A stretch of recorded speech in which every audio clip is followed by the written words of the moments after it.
and from the diaspora to contribute human capital and material resources, including other expertise, for the development of Nigeria and its constituent states.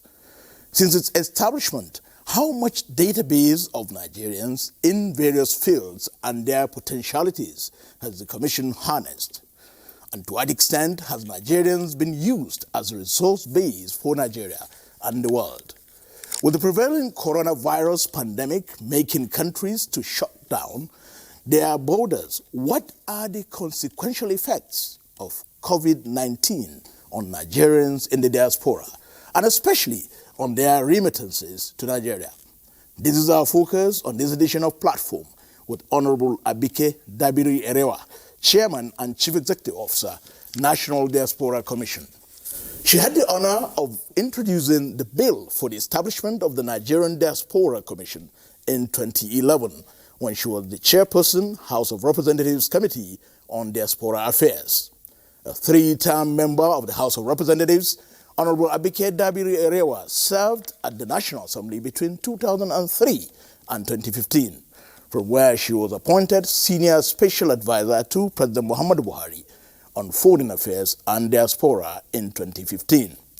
Before joining politics, Honorable Abike Dabiri Erewa had a distinguished career as a broadcast journalist with the Nigerian Television Authority, NTA.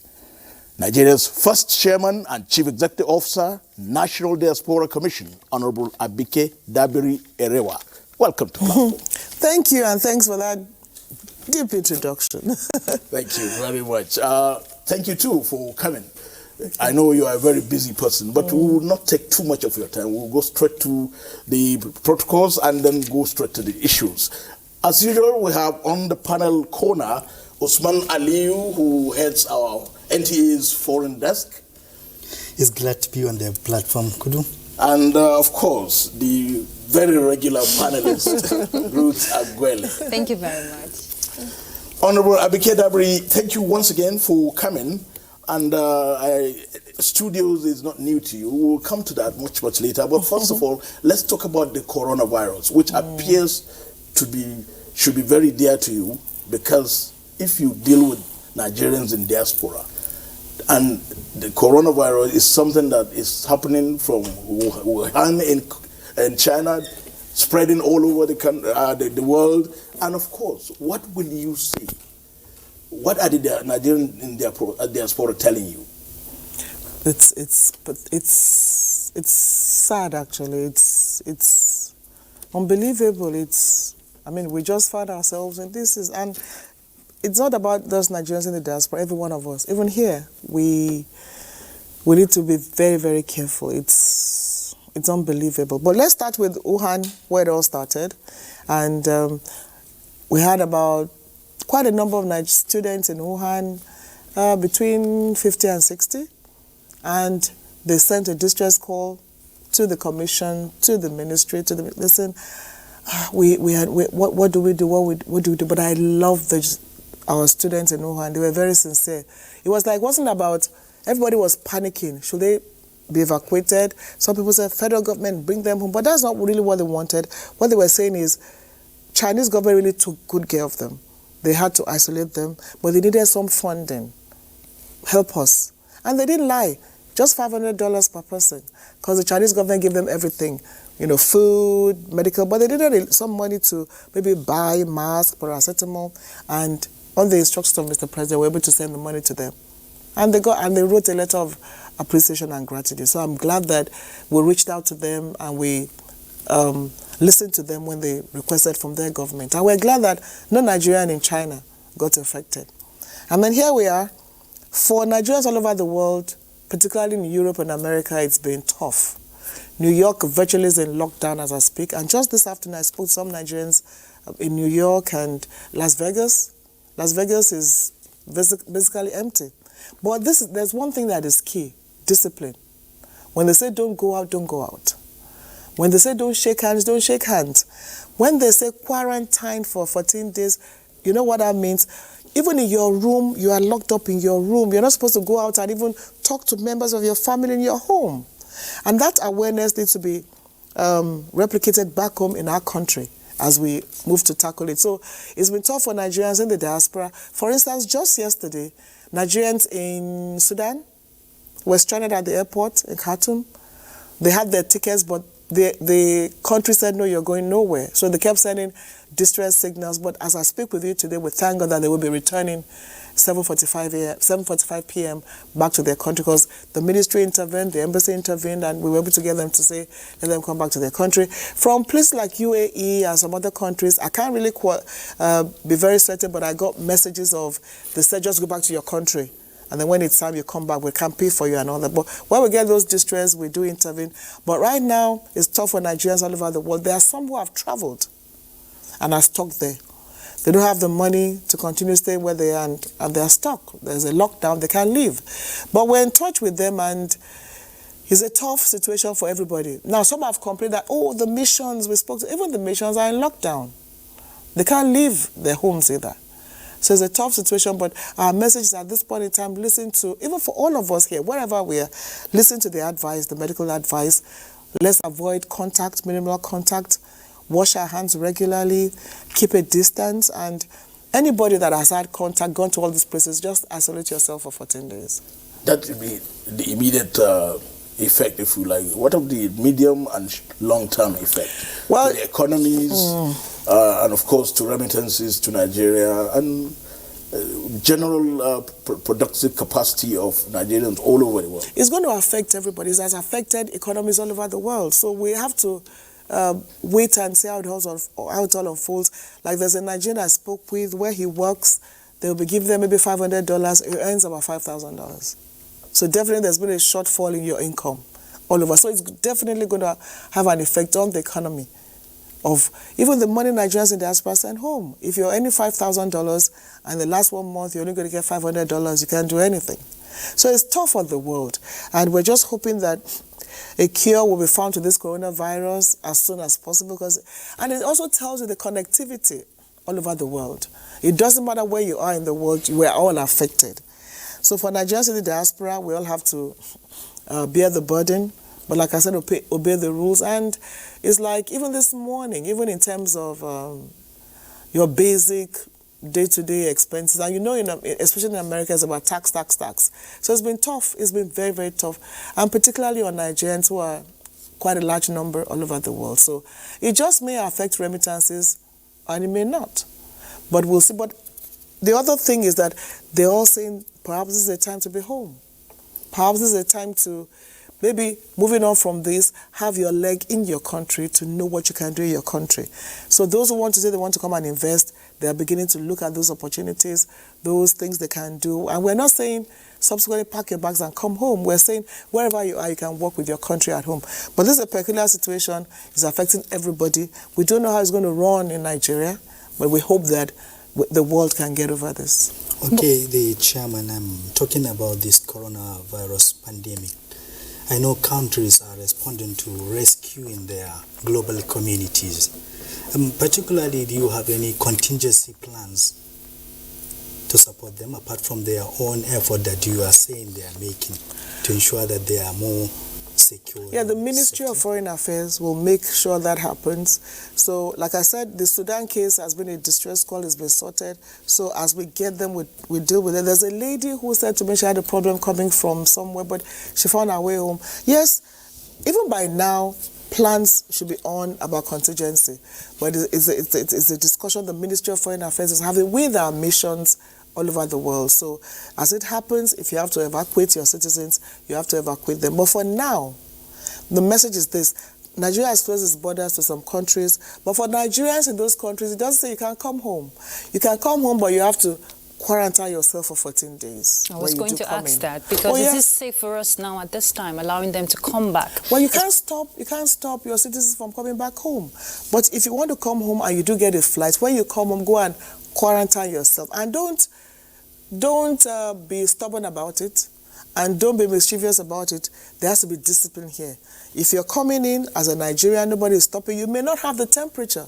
You may not show any symptoms, but just isolate yourself for 14 days. Look at the wife of the president, Ms. Aisha Buhari, Her Excellency, Mrs. Aisha Buhari just told us her daughter came in and she's going to self-quarantine herself for 14 days. So it's something that we have to do as a measure of discipline, as a measure of responsibility, and as a measure of sacrifice. So Nigerians in the diaspora, nobody is stopping you. Come home if you want to, but go into isolation for 14 days. Talking about that, I know you have many associations, the business community, the students, the experts in the diaspora. This is a time that you have to be talking to them about this issue when they are coming home. Is there any communication with this association so that they will know what to do when they come back home? One of the things I did this afternoon was meeting with some of those associations, and I think every one of us, there should be massive awareness. The good thing is they are in the diaspora and there's a lot of awareness, so we can't say we don't know what to do, or we can't say they don't know what to do. We can't say like we're here in the rural area, you're not getting any information. So they know what to do. The key thing is, are we ready to do them? So yes, there's information, there's awareness, but we won't stop tired of community. And then, you know, the good thing, this association is trying to say is, has the Ministry of Foreign Affairs or your commission established a platform, a social media platform, for example, to keep them informed on what to do, what not to do when they arrive or when they want to come? Absolutely. You know, nowadays with social media, in fact, the platforms are too many. And each group has, you know, they all have various platforms that I have almost like 15 or much more than that, where we all share information. In fact, they are giving me more information than we are giving them. So yes, we are. And with the world of social, again, be careful. There's a lot of fake information. You know, somebody sent some to me this morning on one of those platforms, and it was like, hey, this person doesn't have a name.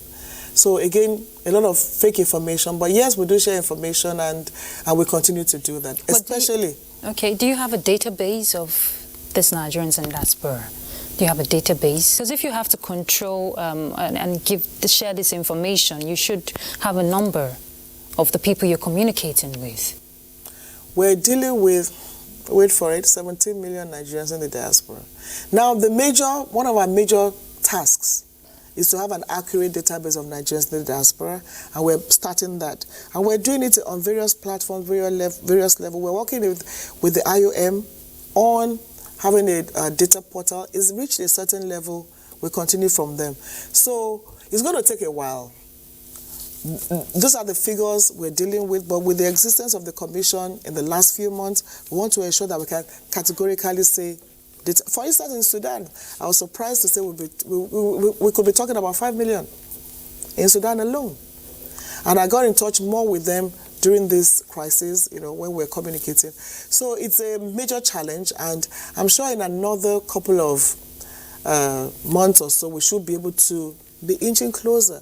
Now, there are some Nigerians who don't want to share information. They don't want you to know about their data. So there has to be a trust element here. We're beginning to build that trust. And your data is not needed for anything but to be able to plan. I should be able to say, okay, I just met some people from Minnesota today. We should be able to say, there are some number here. This number are doctors. These numbers are in this profession, because it's going to help every one of us. And then subsequently, we're talking about diaspora voting. If it's going to happen, we have to have data. Yes. So we start now. So the commission is working with NIMSI and other organizations. Even the embassies themselves, we're starting by saying, how many people do you have? If it is 10, let us have them. If they say you're not showing up, it doesn't matter. Let's have the number. Then we have started a survey, communicating with various platforms of Nigerians in the diaspora, asking them questions. And already, I can tell you that already we know that categorically 46% of Nigerians abroad have much more than a first degree. They all have higher degrees. 96% want to invest back home. So we are doing our own study, NADCOM, with some groups, you know, that are working on that. So the data is continuous, it's starting, and it's very important. So But aside the Wuhan, the Nigerian students in Wuhan, any other country where Nigerians are, have they reached out for support from the Nigerian government? Not support in terms of we want to be evacuated. No, aside evacuate, like support for funds? Somebody sent me a message and said a particular embassy, they requested for funds and they got no answer. So the Ministry of Foreign Affairs is asking that embassy what really happened. Again, we need to balance all this. But there hasn't been like, send us money. Because even everybody is, where these things are happening, in the UK now, everybody is everywhere is on lockdown. Yes. Where there are issues. So it's a bit of a complicated situation. The embassy officials themselves are on lockdown. So we take each request on merit basis as it comes. But as it's coming, I'm liaising with the Ministry of Foreign Affairs and we'll see what we can do. But as of now, the key ones are the Sudan one, which has been solved. The guy who said, well, they're driving us from UAE, which we can't really verify, but we're working on. These are the key ones. So the other countries of Europe, we're watching as it goes. But as it comes, we'll deal with them. Well, this issue of data, do you tell these Nigerians in diaspora that you need this data because you want to give them information for them to come back and invest? Or what do you really tell them? Because you have to have a message that will make them respond positively.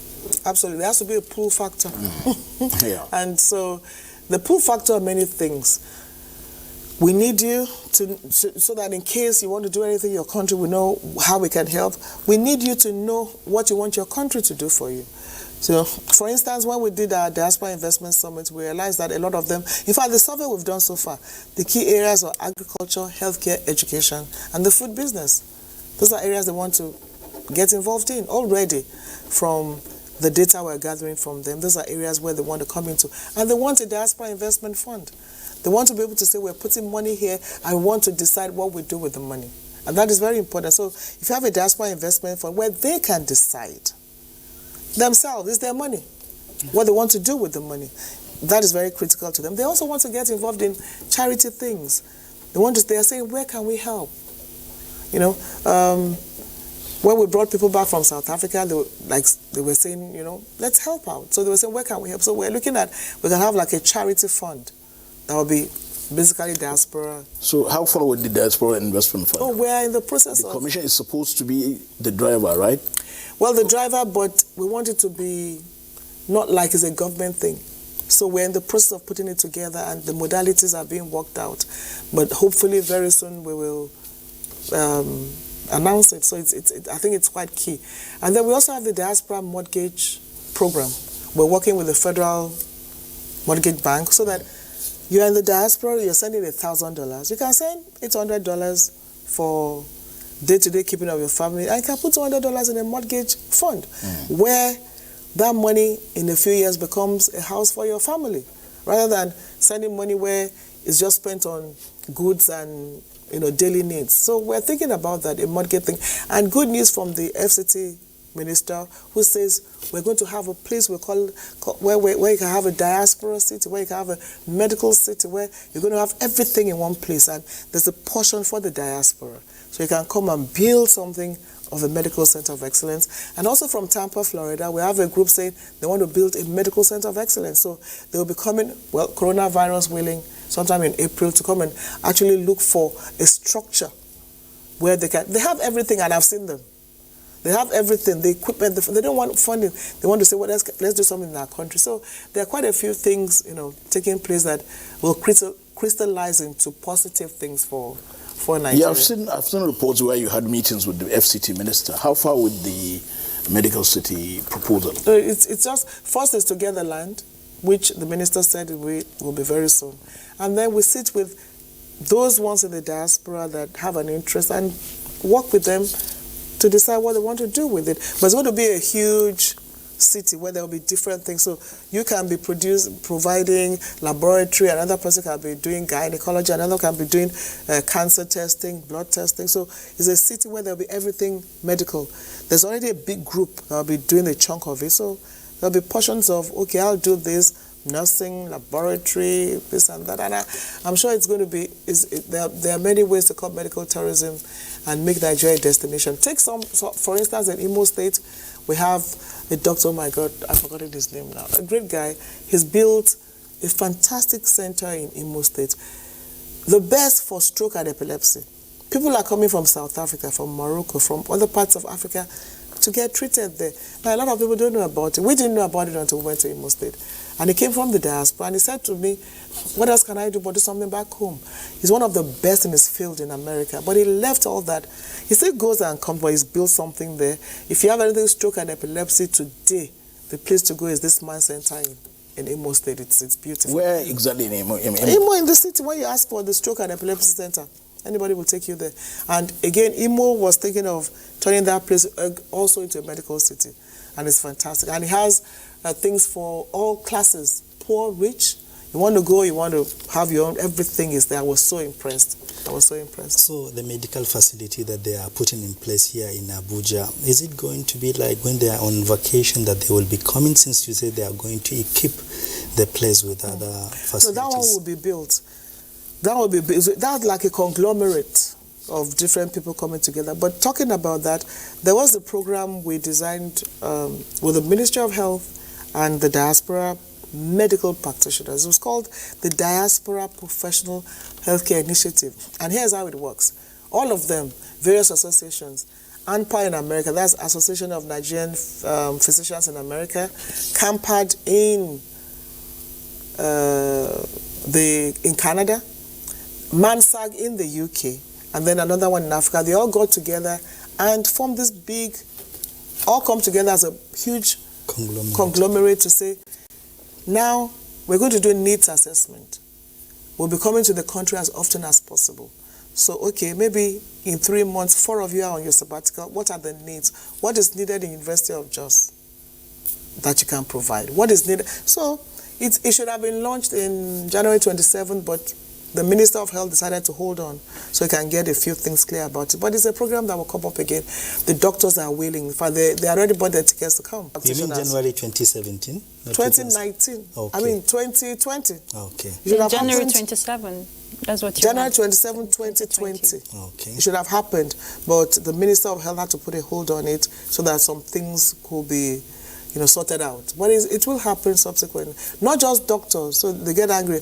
All medical practitioners, nurses, lab technicians, all medical practitioners in the medical field. But how far have you gone talking about the commission in convincing talented Nigerians who have this knowledge and expertise to bring it back home before this whole unfortunate incident of the coronavirus? I know there are incredible talents out there. Too much. We're making progress. Some have already. Janali Aliu, you recall, designed the Chevy Volt, is now here and is trying to get a Nigerian car, heading the Automotive Council. So what we're doing now is, in fact, there's an association of the returnees. We have 2 associations. We have the Nigerian Diaspora Alumni Network of Nigerians who have returned. And what they do is, if you're coming, reach out to them. They will guide you. That was even before the commission. Then we have those they call the returnees. I just met them a few weeks ago. We'll be meeting them again soon. And they have formed themselves into a group with a strong social media presence and a website where they're all doing different things and sharing experiences.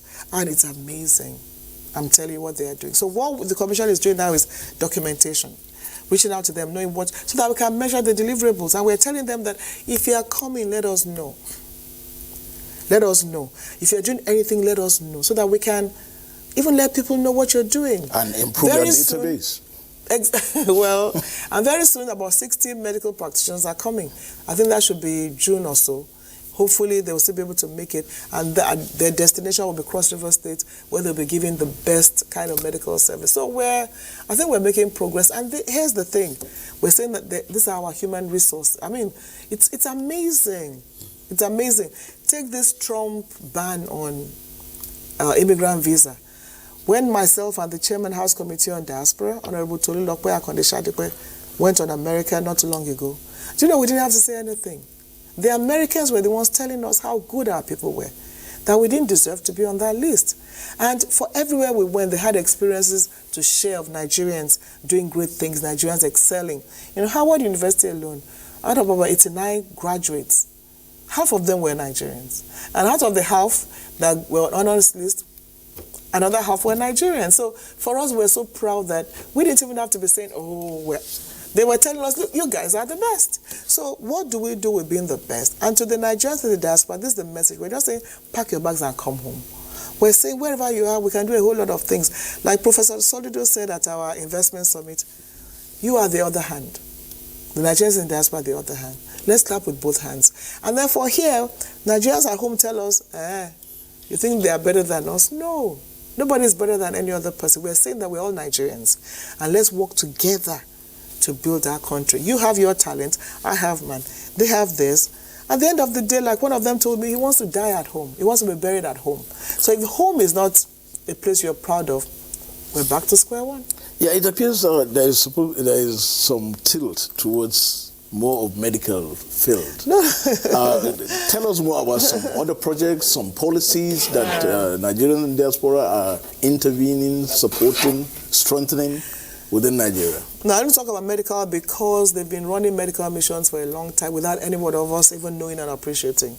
Medical missions very regularly, and we are saying that these medical missions can be turned into centers of excellence. And that is on the way. But in every field, we have, in the educational field, we have many Nigerians in all those fields. But here's the thing, we've drafted a Nigerian diaspora policy document. It's been on for about 3 years, sponsored by the IOM EU, worked with the House Committee on Diaspora, worked with NNVS under the office of the SGF before the Commission came on board. And the Minister of Foreign Affairs will be sending the document to the Federal Executive Council soon. So hopefully, if it's adopted by FEC, we have a holistic diaspora policy. Now, the policy covers every aspect of diaspora. And diaspora is everywhere, basically. Science and technology, investment, trade, CBN, NIMC, NIPC, NEPC, education, everywhere. And each has a role to play. And then another thing is, when you say come and invest, we're not saying come to Abuja. It's not where you basically invest. We're talking about states.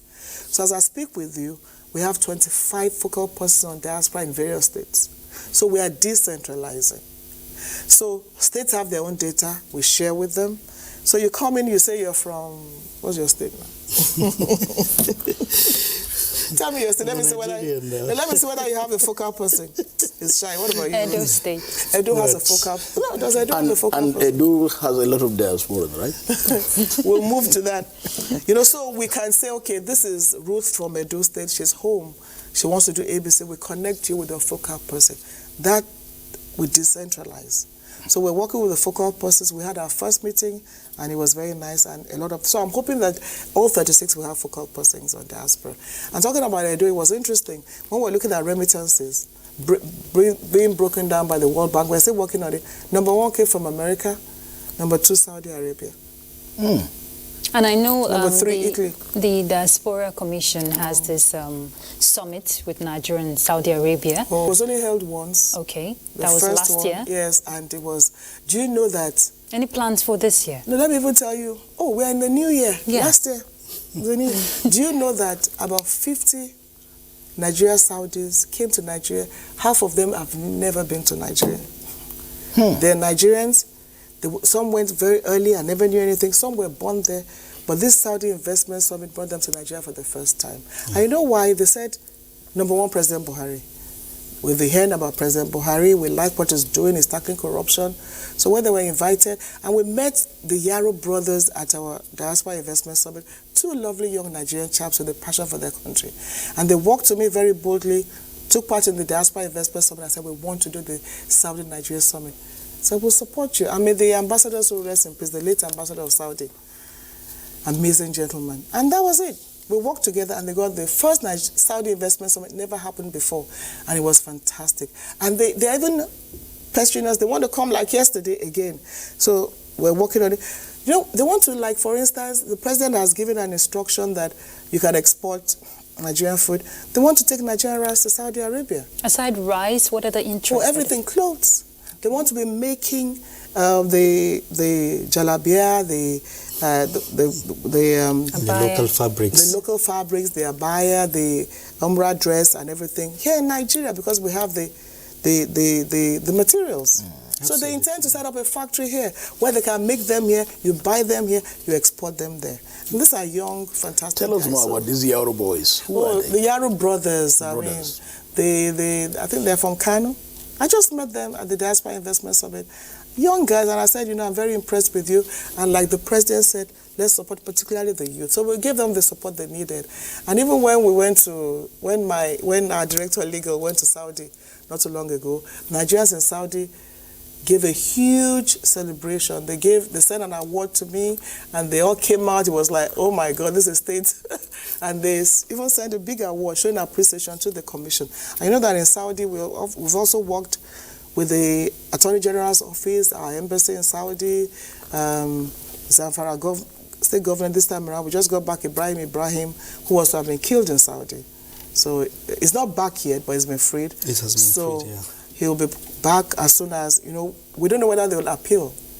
But they have, I think, a few more days to decide whether they will appeal or not. So if there's no appeal... You mean the state will appeal? If they want to. Okay. But right now, they haven't. Yeah. So if they don't, he'll get his documentation and come back. And we had, of course, before that, 2 that came back, Zainab and Ibrahim, who came back. So they were quite grateful to the Nigerian government. And I told somebody, they will say, oh, this and this, but it has never happened before.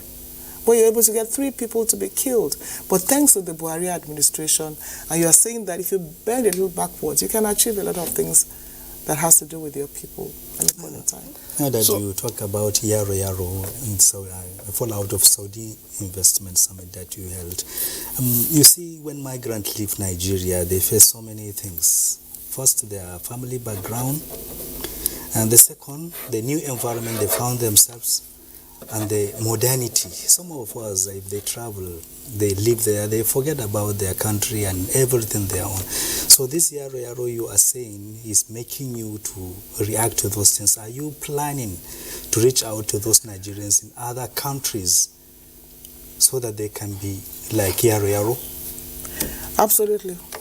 Absolutely, yes. Because this issue of this coronavirus, is affecting the economy. You see, the coronavirus now is not, we're not in normal times. Yes. Because even if you want to invite them, they can't come. No, not now. I mean, so what was it? We hope and pray that coronavirus will go back will go. Oh, yes, absolutely. You'll be surprised again. Areas we don't even look at. I just talk about Sudan. Yes. The richest guy in Sudan is a Nigerian. He's into real estate.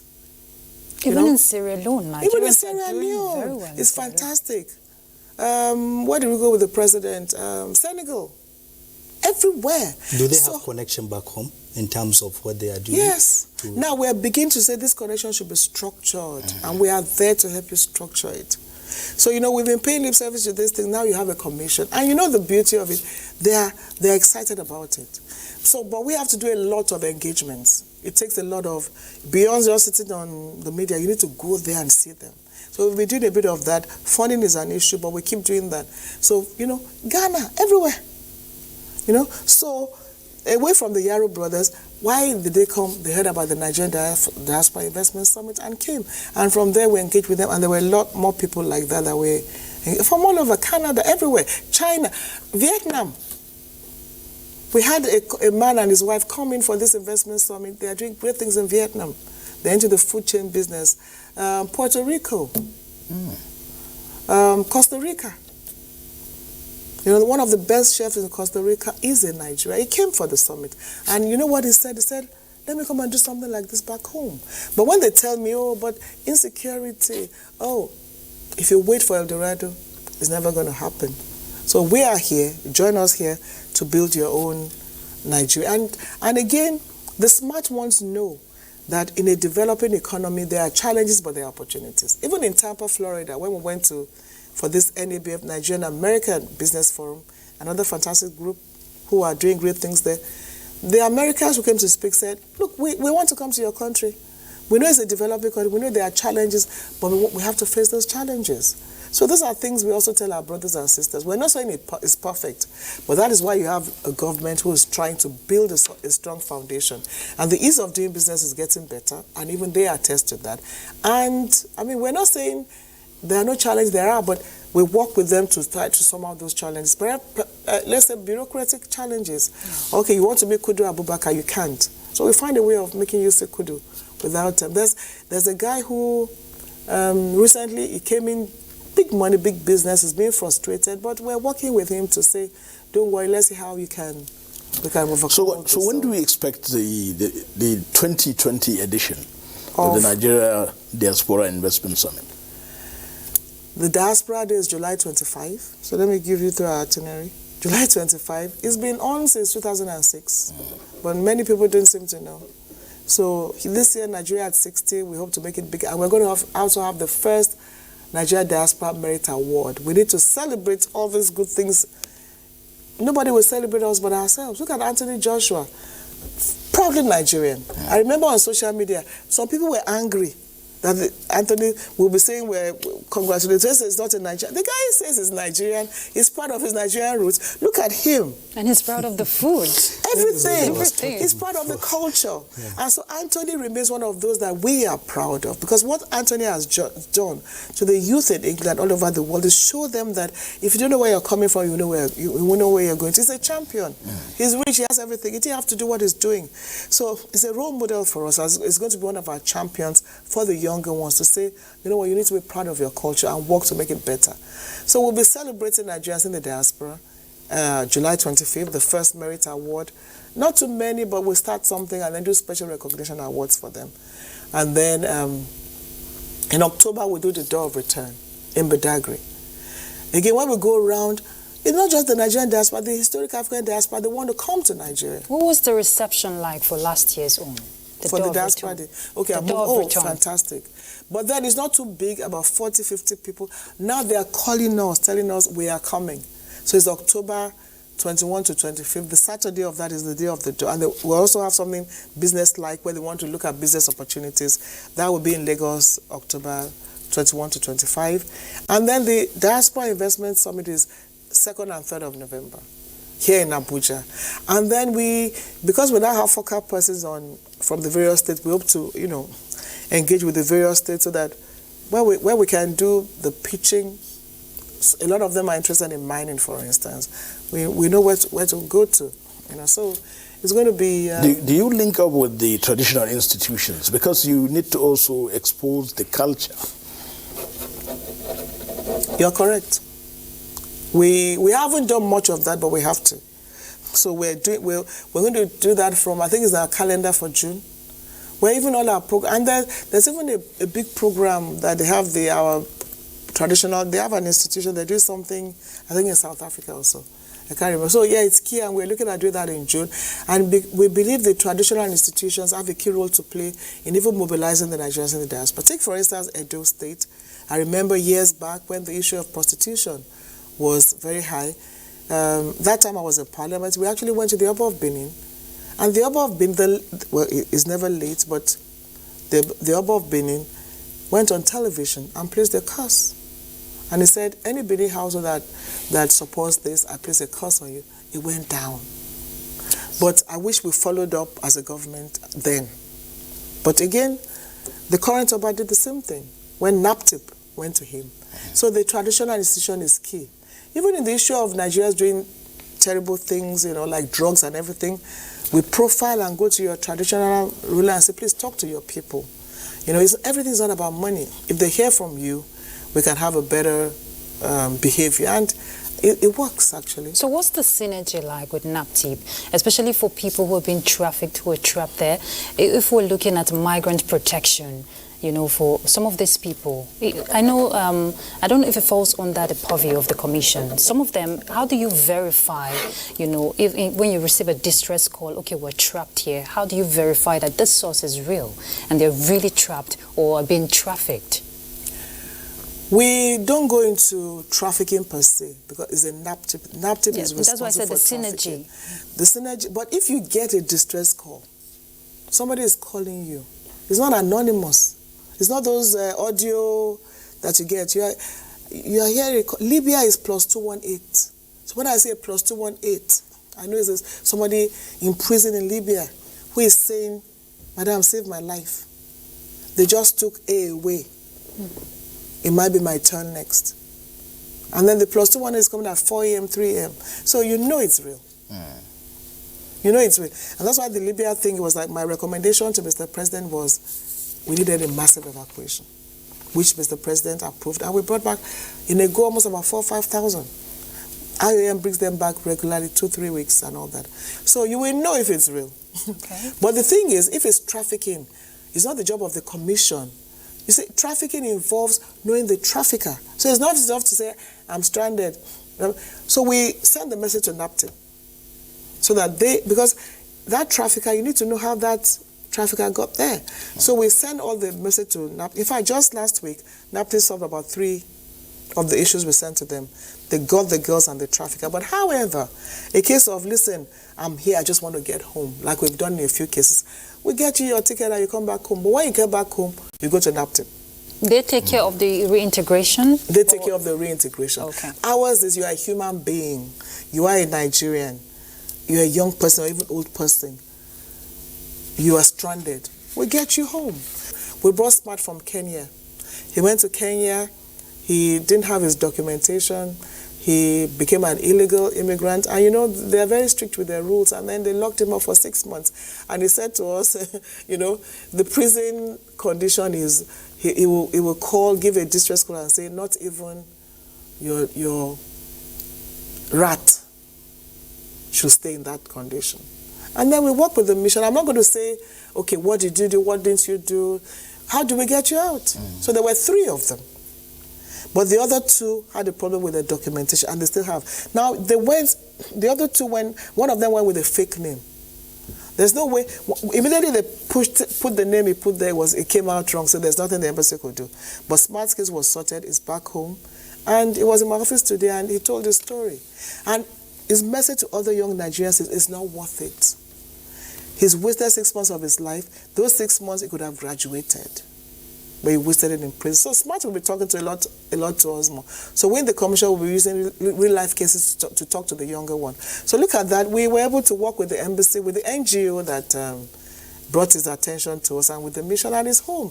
And he's doing his work. And the Kaduna State government, once we reach them, that's why the states are important. They said, look, let's have him. So we deal with that. But trafficking, because it's key to know the trafficker. As long as the traffickers are walking about freely, trafficking will not stop. So it's not enough being trafficked. Who took you there and how? Did you even know or you didn't know? Were you a willing victim?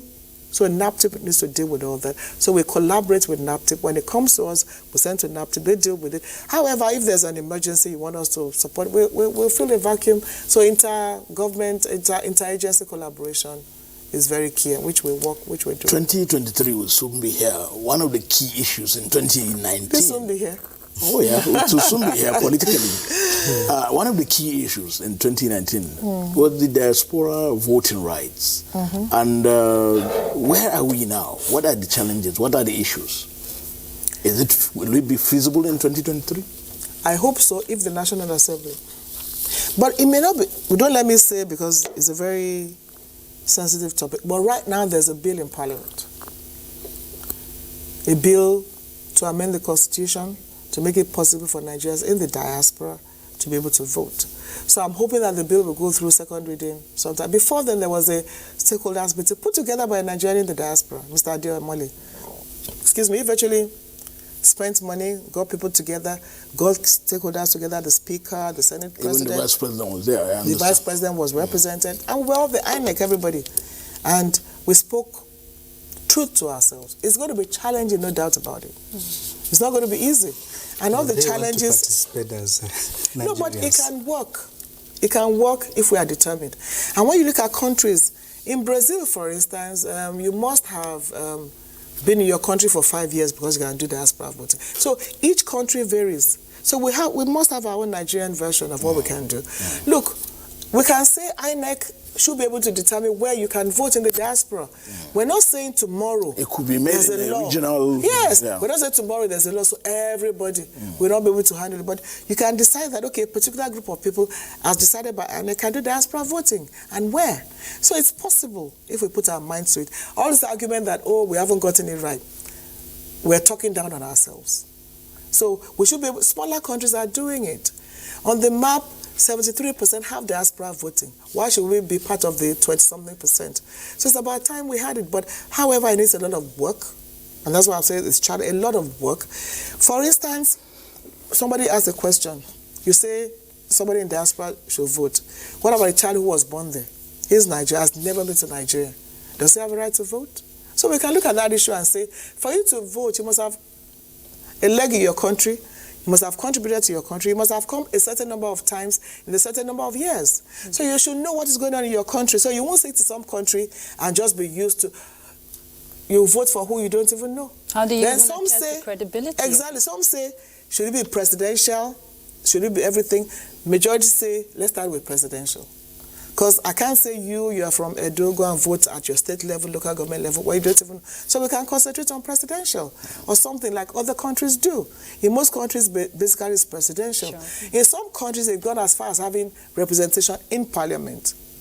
You know, so it varies. There's no one country that has the same kind of diaspora voting. So when I say that, if we are serious, is we work on what works for us. But the seriousness will also have to start with your commission, because you have to do. Thank God you are a former member of the House of Reps. You know how the Parliament works. It's a long process, tedious one. Tedious. So you need to do the, if you like, legwork. We've started, Yeah. and like I said, there's a bill in Parliament, second reading. So hopefully, and Nigerians in diaspora too, I've told them, you have to do a lot of work. Sometimes we'll get you 1 million signatures, we didn't get anything.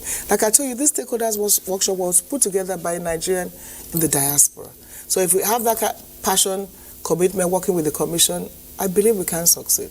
Okay. Yeah, to round off, I'm being told our time is So. almost, you know. Interesting. Funding has always been a challenge to agencies. Being a new commission, how has it been and what are the challenges? You don't want to know. Terrible. As I speak to you, I don't even have an office. We've been driven out of what should have been an office for us to use temporary. So we're on the streets, actually. So for me to even come here, we are working from the streets, but it's not something I want to go into, but it was a situation where we found ourselves. Some minister comes and says, get out of there in 2 days, and we were treated like orphans. So it's very challenging, but however, like Let's look at it legally. Did you have a title to where you were? Look, let me tell you something. A government agency gave a government agency somewhere to stay for a while.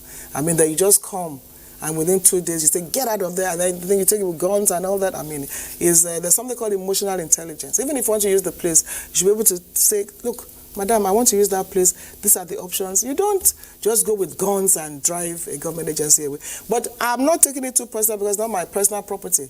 I'll leave this job, so will the minister leave that job. So it's not a personal thing. So have But you I got- had any assurances of a new place? Or? No, as I speak to you, we're on the streets. That's what I'm telling you. But we've been running around, so hopefully we'll get somewhere to. But that tells you that we're undaunted. We're hardworking people in the commission, and I want to thank the staff of the commission. It's been very challenging. Even coming here was very challenging because everything is cut. Our things are locked up there. We have nothing to work with. Files, computers, documents, everything. But it's not a problem. It's a government job. I'll put in my best and leave. So and then we hope that we can also work at generating revenue.